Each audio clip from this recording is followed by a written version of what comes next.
రుద్దిన వాళ్ళు, పేదరికాన్ని మిగిలించిన వాళ్ళు, అంటరాని తనంపై ఆరలై పొడిచిన వాళ్ళు, సమాజంలో నాటకపోయిన కుల రక్కసిని వేలాడిన గబ్బిలాలు వాళ్ళు, మూడు నమ్మకాల ముక్కు కోసి పిల్లి శతకాలై వెలిగిన వాళ్ళు, దాటరా మాయను దాటమని చెప్పిన మాలిక తత్వ బోధి వృక్షాలు వాళ్ళు, లోపితనం, వ్యభిచారం, తాగుడు, వ్యసనాలను తెగ నరికిన గండ్రగొడ్డలు వాళ్ళు, లోపితనం, వ్యభిచారం, తాగుడు, వ్యసనాలను తెగ నరికిన గండ్రగొడ్డలు వాళ్ళు, బానిస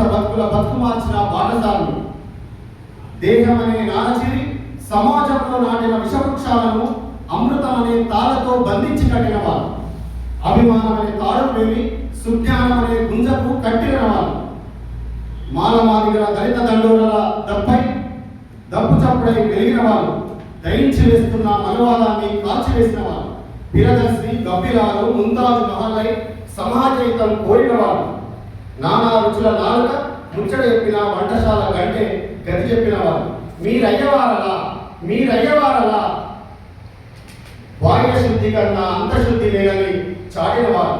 గూడు లేని జీవితాల యొక్క గోడు చెప్పిన వారు, గుడిసెలు కాలిపోతున్నాయని మేల్కొల్పిన వారు, సమాజహితం కోరిన వాళ్ళు, కాల యములై పిల్లి చెప్పినలు,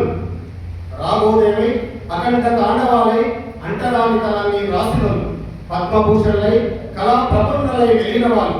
సమాజం వెలుగు కోసం వేచి చూసిన వాళ్ళు,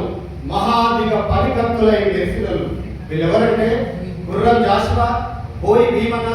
దున్న ఇద్దాస్. బోయి భీమన వారసు